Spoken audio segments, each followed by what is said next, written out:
Welcome, impactful parents. Today we're going to be talking about how much does it really cost to raise a child. Hello, my name is Christina Campos. I'm founder of The Impactful Parent, and I help parents of school-aged children who want to be one step ahead of their kids to turn their chaos into connection with their adolescent. I'm a mom of four, a teacher that's taught every grade from preschool through high school, and today I help moms and dads like yourself navigate that exhausting, confusing, frustrating, but rewarding world of parenting. So welcome to The Impactful Parent. And today I have a special guest. Her name is Lori Atwood. And Lori is the founder and CEO of Fearless Finance and a CFP professional. Lori created Fearless Finance to make expert advice easy, to do hourly financial planning accessible to everyone with no sales and no minimums and no judgment. And Lori's been in finance for over 25 years. Today, I'm happy to have Lori on the Impactful Parent stage so that she can discuss how much it really costs to raise a child in today's world so we can all be prepared and do what we can to do our best financially. Let's get started with today's episode. Thank you for being here, Lori.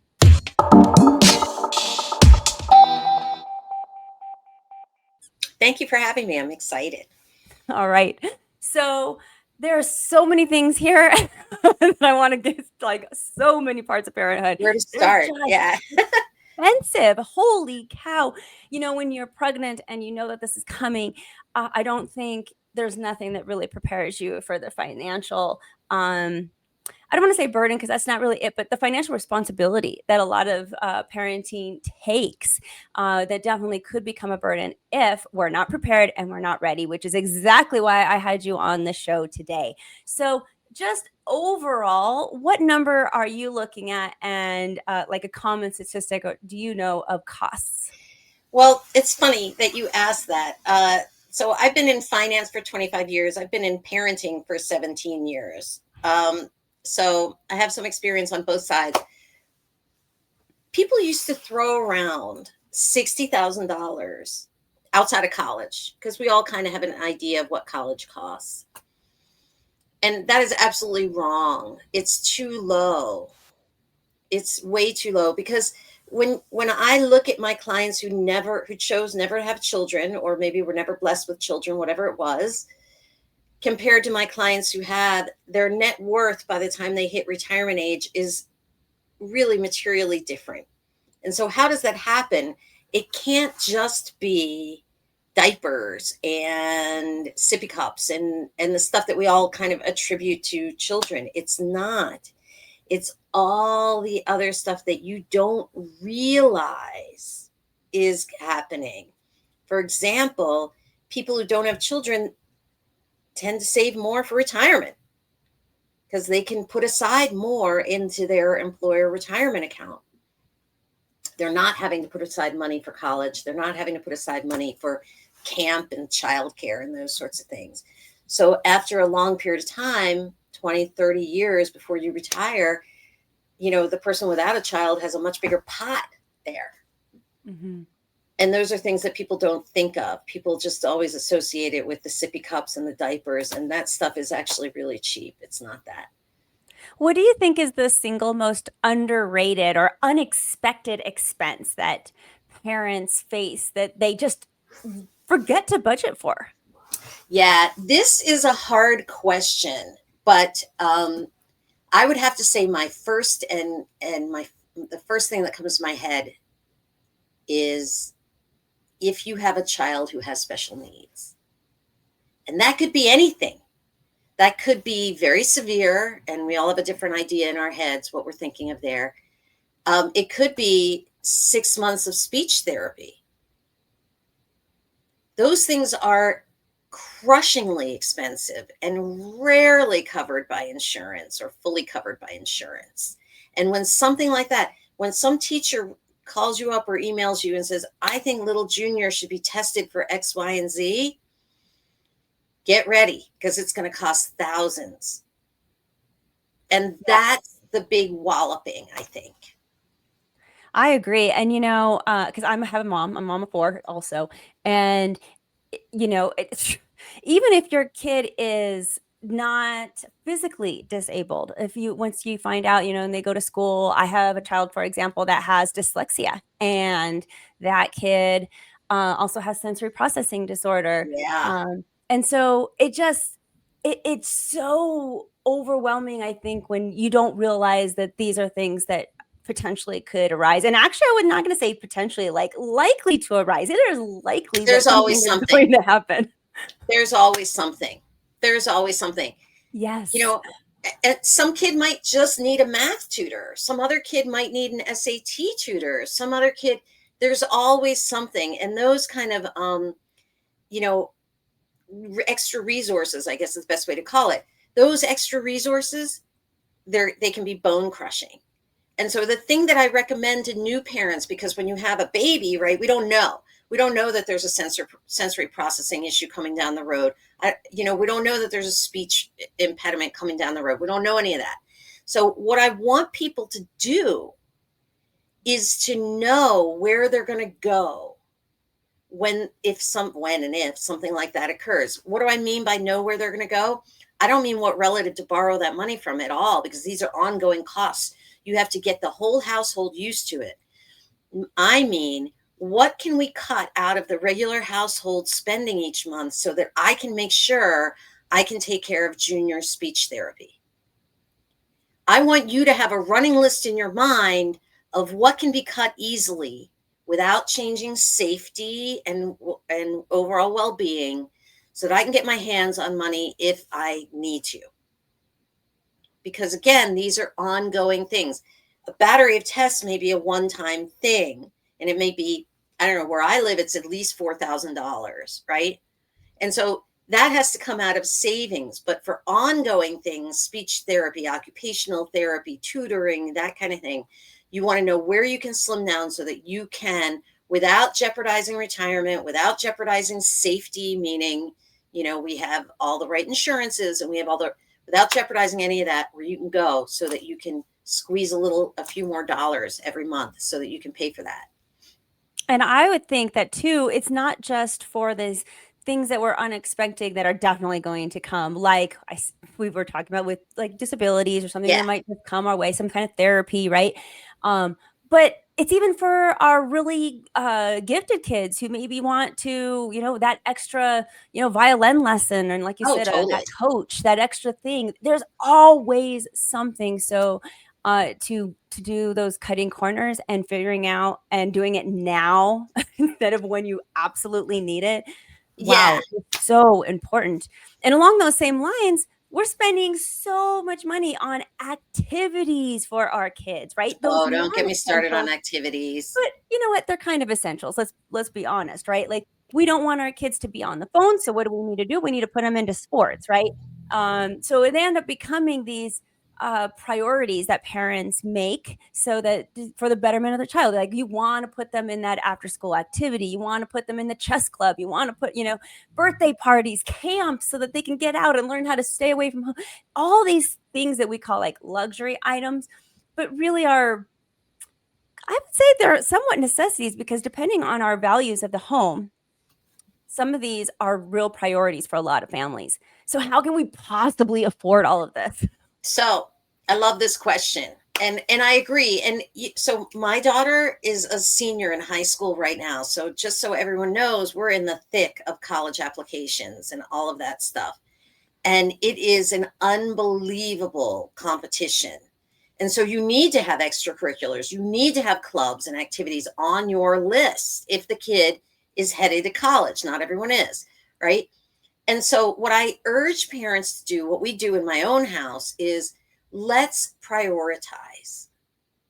So, my daughter has always been allowed to do one activity that's not connected to the school, because the ones that are connected to the school tend to be reasonably priced if your kid is in public school. So, she's a rock climber, that's her thing. And I'm like, great. So that's where the activity money is going to go. When you start getting in trouble is when they're a horseback rider, a rock climber, and they do ballet and art and violin. That's when you get into trouble. And apparently, I'm not a child psychologist, by any stretch, but it doesn't really even help them, because what colleges are looking for is they're looking for people to go up the ranks in whatever the activity is that they're interested in. So don't feel bad if they're not in every activity. Pick a couple, prioritize them, set aside money for them, and go from there. And then get them involved in as many of the school sponsors.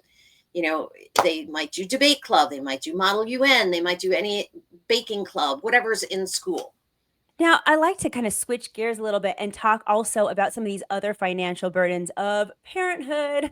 Yeah, And one of them is for families with two incomes.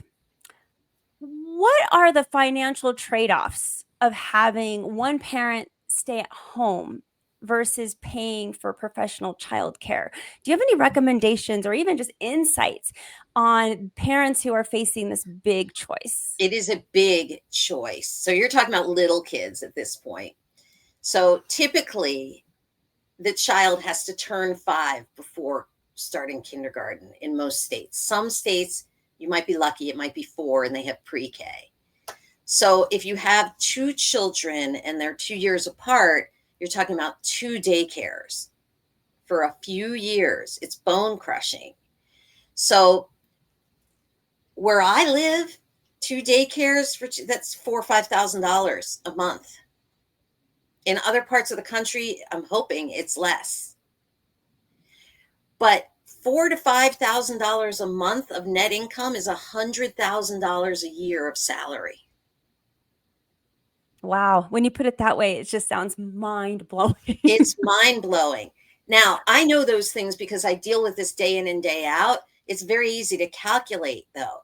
So if a person's making about $90,000, $95,000, $100,000, they're going to take home, after saving for retirement, after whatever they're paying for in benefits, after tax, anywhere from $4,900 to $5,200 a month. And you easily could be paying more than that if you have twins, if you have kids that are closer together in age. And so that's the thing to think about. But you also need to value the non-dollar sign things. And I'm going to list a couple of them here, but every household's going to have their own set. One is that hole in that resume may cost that parent later. Either parent, doesn't matter to me, right? The pure, I don't know, there's no really good way to say this, the pure mental sanity of it. Some people are just not cut out for 24/7 childcare. And so if that's not your personality, again, either gender, I don't care what gender, if that's not your personality, that may be more difficult than it's worth. 3, if the person takes, I don't know what, 3-4 years off to be at home, that's 3 or 4 years that person's not saving for retirement. Or if they are, they're saving just in a Roth or something like that. It's a much smaller amount. So you need to add that stuff in as well, right? Because if you're the person who's like, okay, well, I don't earn that much, so maybe it makes sense for me to be home, but you don't have the right disposition for that. And as a result, you need to pay for so many activities so that you get enough of a break. You're not helping me out here. Oh my goodness. I love that you're making us think, because this is exactly what those parents need, like that, to hear that what the things that we need to really consider when making this big choice. My question is, what is the financial impact of having more than one child? I don't know if you even know the answer to this question, but like if I have one child, if I have a second child, is it simply going to cost double? Well, no. Well, okay, let me step back. The biggest expense we all have is housing. So if a second child does not change the housing, then automatically it's not double, right? Some people have a second child and they simply are bursting at the seams, they need to move. That can be more than double then. So if your housing can stay static, you have enough room, fabulous. So then you need to think about the double daycare and the double college if they're college bound. College, if it's not the state college that you live in, is going to cost anywhere from $300 to $350,000 for a 4-year degree in today's dollars. Forget inflation, today's dollars. So if you live in Michigan and you want to send your kid to the University of Illinois, you're still up at that level. But if you live in Michigan and you want to send your kid to Michigan, then you're looking at about 100, 125, depending on the state, for 4 years. Now double that, because there is no economy of scale for the daycare and for college, which are the two big ones. So in between that, you're really talking utilities don't double, food increases certainly. Clothing, if you're super good at swaps and hand-me-downs, is probably not that big of a problem. Activities can double. You have one kid who's really into ballet and the other kid who's a really big horseback rider. Those are two of the most expensive ones, right? So, but the big one is housing and then education, college and childcare, whatever you want to call it. I'm assuming kids are going to public school. If they're going to private school, then yeah, that would be included too. Well, since you talked about housing, when should we consider buying that forever home that you speak of? We need more room now, and our second child is on the way. Like this is when we have to make these big choices, it sounds like. Nobody's going to like my answer, Oh but I'm no. going to give it. But I'm going to give it because you asked. Okay. So if you're not in your forever home before the first baby comes, and most people are not, the best thing you can do financially is wait for minimally baby one to be in public school. If you can hold on, if they can share a room, if you can, just make it. And I know it's hard. If you can wait for baby two to be in public school, you're going to be that much the better off before you move, because otherwise I've got that $5,000 childcare payment and then I've got this new mortgage. That's hard for anybody. I mean, that's hard for anybody.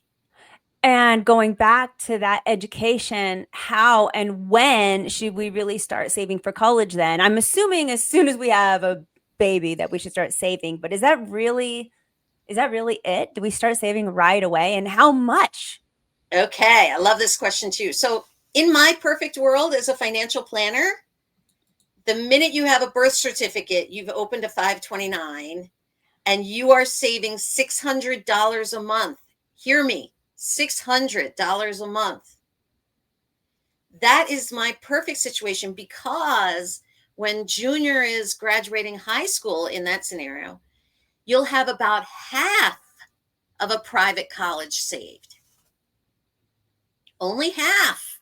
Wow. Like, wow. $600 Wow is and right. $600 a month is quite a lot. I That's a mean, lot for in my anybody. opinion. I That's feel a like, lot for wow. anybody. Yeah. But that's impossible for most people because they're already paying for childcare. And Mhm. that's really digging into their earnings, right? And so again, we're looking for that kid to get into kindergarten or pre-K if you have it in your area, public pre-K. And then the rainbows come out, the skies open, the birds sing. And then I want you saving for college. So if we can't start saving, like you said, in the first 5 years, let's say we start as soon as school, they get into school. So Right. now they're 6, 7 years old. How much would the goal be at that point to start saving? Is it still 600, or now do we have to start saving 800 to make up for the lost You time? you do need to make up for the lost time. I mean, I'm being honest. Yeah. You do need to make up for the lost time.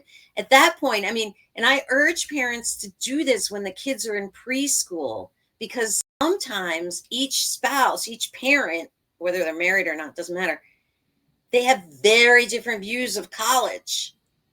So sit down and discuss, what are your expectations? Well, I think as long as we can cover a state school tuition, we've covered what we need. And if they want to go to private college, they can figure it out themselves. Oh, well, I went to private college. I think it's really important. I want to be able to pay for private college. Start having those discussions now. Wow, I'm just thinking like it's so hard to think that far ahead when you I have just a know. small child. And most of our audience has school-age children. So there's a grand majority of people who'll be listening to our episode today that maybe haven't been saving and so are going to have to play that catch-up game that we're talking about. And if they're there and they're listening to this, golly, I just hate for people to get discouraged. I mean, we're just telling them like, well, first of all, $600 a month. That in itself is Not for like, anybody. oh, I mean, it hurts my gut just saying it out loud. But that's where we're at. And I'm glad we're talking real. We're not going to try to sugarcoat this. So we're going to have to say it how it is, even if it does hurt Yeah. inside. Um, but what do you say to that parent who's listening to this now? Maybe their child's even in, like, let's say the fourth grade. Fifth or And sixth grade, right. Here's my answer to that, and it's a really great question, is anything will help. If you can put aside $50 a month for college, do it. Do it. It's going to help. And think about, our state schools in this country are fabulous. I mean, for the most part, in most states, they're fabulous. So that kid can get a really wonderful education in that public college, and you're going to pay half or less, depending on the state, to do it. So don't throw up your hands and say, oh, forget it. I can't get anywhere near what Lori said. That's crazy. I don't want you to do that. I want you to put the $50 aside each month. It's going to help immensely if that kid wants to go to community college, if that kid wants to go to technical school, if that kid, whatever that kid's into. It's going to help. It's yeah, not going to hurt. So yeah. do it. And I can hear a lot of parents say, oh, college, they'll just have to get grants and they'll have to get scholarships and things. But you just, again, it goes back to you never know what this future holds. And so just, safeguarding and preparing for as much as we can. I mean, that's really just our goal. And along those same lines, can you explain what a parent needs for life insurance? And I know parents don't want to hear this because Oh, it's so you boring. don't Yeah. want to think about you leaving this world. I don't. I hate. Oh, it drives me crazy every time I have to think about that I might leave my I kid, know. or even that not might. I will someday. We all will. It's just another gut wrenching thing to say out loud.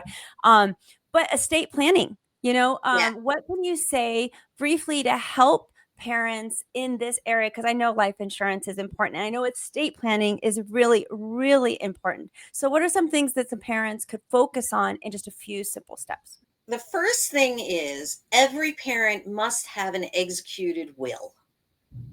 If you use an online provider, it's going to cost about $60, $70. So that shouldn't put you off. You must have a will. You don't need a fancy trust. You don't need a fancy attorney. You don't need any of that. The only times you need that is if you have children by another union, if you have a kid who is disabled and will never launch, then you're going to need things like a disability trust, that kind of thing. You can't do that online. But if you're in the only family in which you've had children and the kids are all thriving and expected to launch, get an online will made, get it executed. In every state except Louisiana, you just need to have it witnessed. You don't need a notary. You don't need anything fancy. You need somebody over 18 to witness you signing it. So that's the first thing. This is more important than anything except the car seat on your baby shower list. More Wow. important. And the thing that holds people up is that they and their partner or the kid's other parent haven't discussed where that kid would go if, God, heaven forbid, both parents pass before that child's an adult.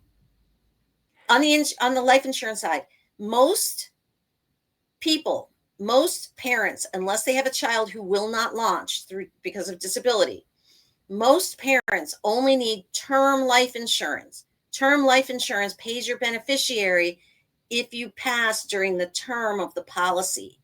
And all you need is for that policy to last during junior's age until he or she launches.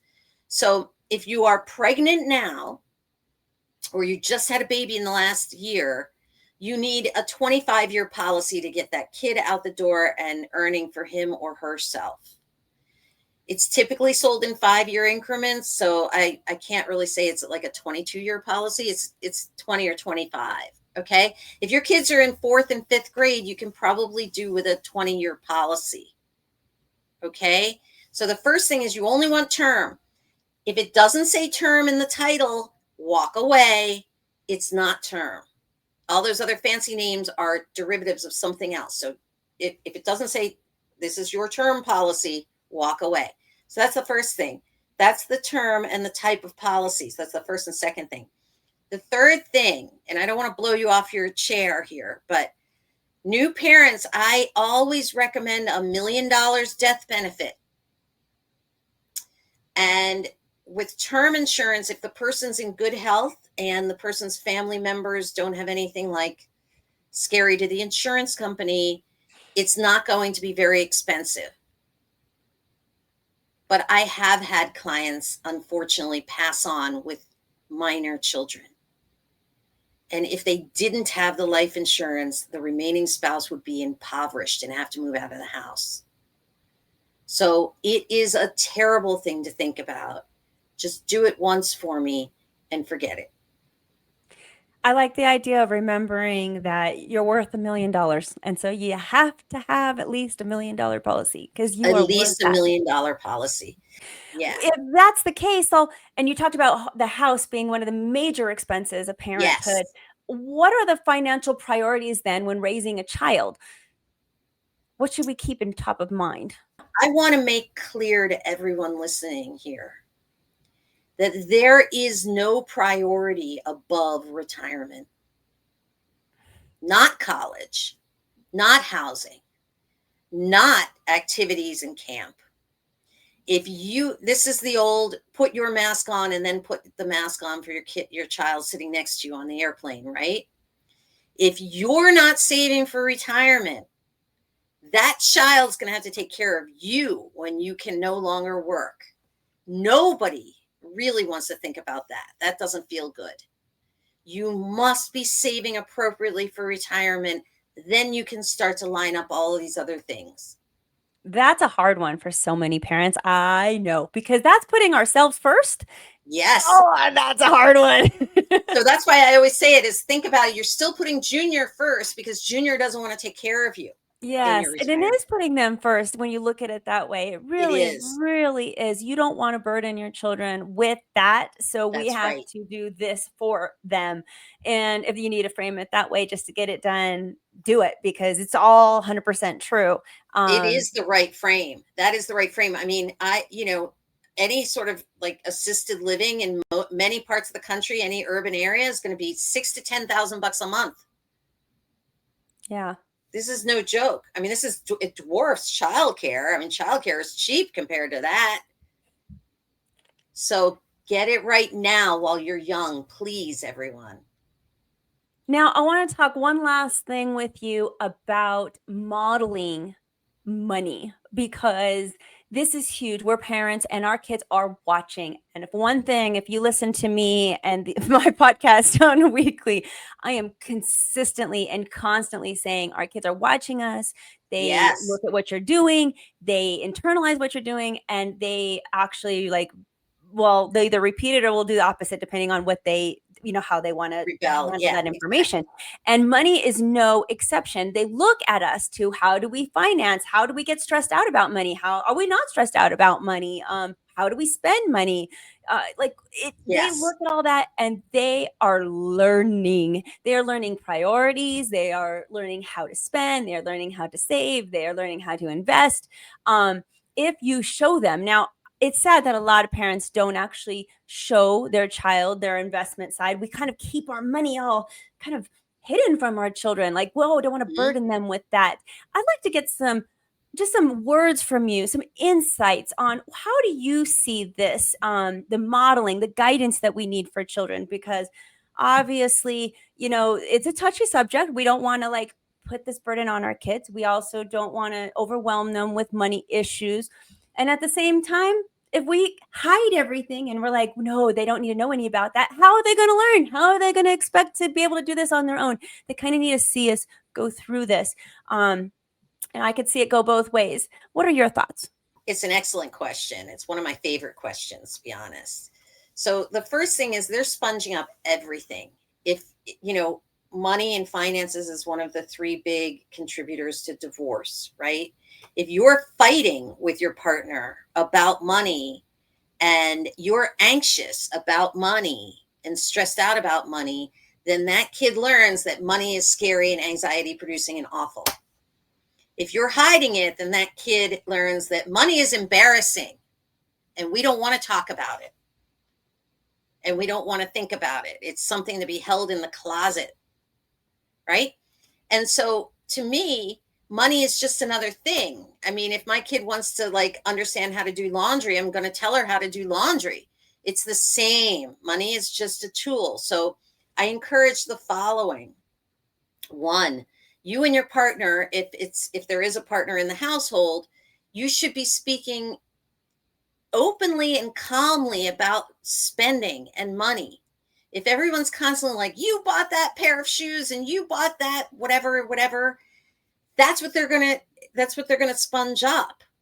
If you know what you can spend each month on full discretionary, you know, going out to eat, buying shoes, whatever it is, and you can communicate with your partner and say, hey, you know, I've got to buy the kids shoes because the seasons are changing. So I think we should put off takeout tonight. That's what that kid hears. That if I make intelligent trade-offs, everybody's calm and people are not fighting. That's what he or she hears. And that's critical. They're not afraid of money. They're not stressed out by money. It's just another tool, like the light switch in the laundry machine. It's another tool. And then the second thing is start allowance. Start allowance. When that kid can add and subtract, I don't know what, first, second, third grade, whatever, start with $1 a week per year of life. Get them a shoe. My kid had a shoebox. Get a shoebox, although now they have a lot of apps for this. A shoebox divided into 3 sections for donations, saving, and spending. Work with that kid on how to separate it. What do they want to donate to? My kid donated to the shelter we got our dog from. Find something they're interested in. Savings. Show them. Take them to the bank. Put the money in. Nobody goes to the bank anymore.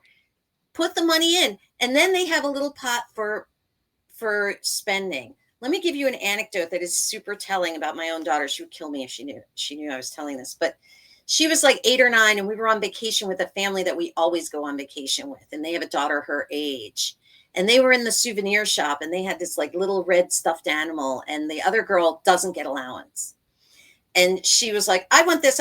And her mother bought it for her. And my daughter was like, I want it too. And I'm like, well, that's an allowance thing. And she's like, yeah, I want it. So she bought it. So the next morning she comes to me and she's like, Mommy, that red stuffed animal was not worth it. And I'm like, I just won. I won. Because I want you to do it with the $3 little red stuffed animal and not with the Porsche in your 20s. I want you to understand value now. And the only way they can learn that is if they actually have an opportunity to experience it. Mm-hmm. I mean, come on. How many of us are listening right now and you have a kid that only learns by them doing it and failing or succeeding by themselves because what we say they don't listen to? I mean, just about every family's got one. Everybody. I was that kid when I was young. I was that kid. And so give them the green dollars to make those early, small risk mistakes. And I think that's really hard for a lot of parents. And I just want to add that I know in that situation, you're like, you don't want to buy that. It's going to fall apart in 2 minutes. And you might want to warn your child about what's going to happen to them. And that's fine to warn them. But to say, no, I'm not going to let you spend your money on that because that's a waste. You just then you're the decision maker all the time. You just made the decision. They don't learn that kid goes to college and is still asking you for money. Mm-hmm. Now, if people are listening to this and they're resonating with you, Lori, what do you do for parents and how can they reach out to you? Oh, thank you for asking. So, I run a firm called Fearless Finance, and we do hourly financial planning nationwide, any state you live in, or if you're an American living abroad, no problem. We're regulated by the SEC, and we do hourly financial planning. We specialize in people who are in what's called the asset accumulation stage of life, about 28 to 50, where you're trying to buy the first house or the forever house. You're putting kids through college. You're trying to save for college. Your career changing. You're on ramp, off ramp in your career, whatever it is, or you're remodeling a kitchen. There are people.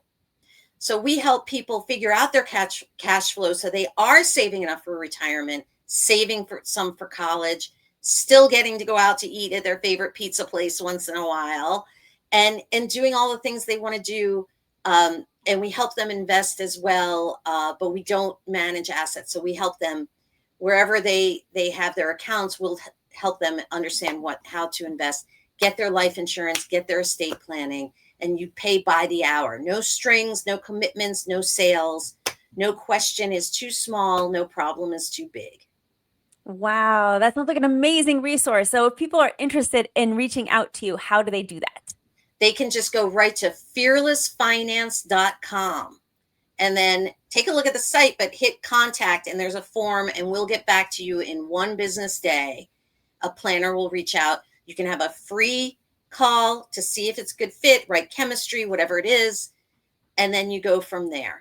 It's like education. We're educating ourselves so that we can make better choices. And you're getting tools. You're getting tools to use.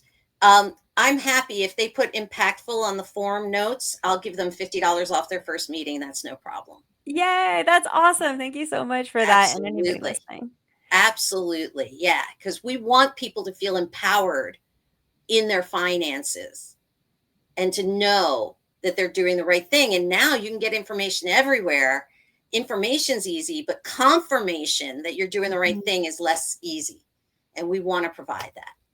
Yes, especially when it comes to finances. Sometimes we just need somebody to personally look at our Yep. own unique situation and Your give us some unique good situation. advice. So, 100% agreed. Before I let you go, Lori, what's the one last thing you want to tell parents because they need this? It's so expensive to raise a kid. What do you want to say to them? The most expensive thing in the world is unhappiness. If you are unhappy in your job, in your life, in your house, in your relationship with your mother or your spouse or your whoever, it's going to cost you a lot more because the all the stuff you're doing to fill that gap in your life is way more expensive. Get your basics right. Get satisfied with whatever's going on, and your finances will follow. I'm glad you decided to be here today. Begin your Impactful Parent journey by downloading the Impactful Parent app. The Impactful Parent app is free so that you can carry help, tips, and parenting resources right in your pocket. Discover answers to your parenting questions. Download this app today because it's free and it's on your phone's app store. It's that easy. So go onto your phone and discover how you can step up your parenting game to become a more impactful parent. Also, remember that this episode is just a small part of what the Impactful Parent offers. Also available are online courses, parent support groups, coaching services, and of course, our app. So find out more by going to theimpactfulparent.com. But until next time, you got this, parents. I'm just here to help.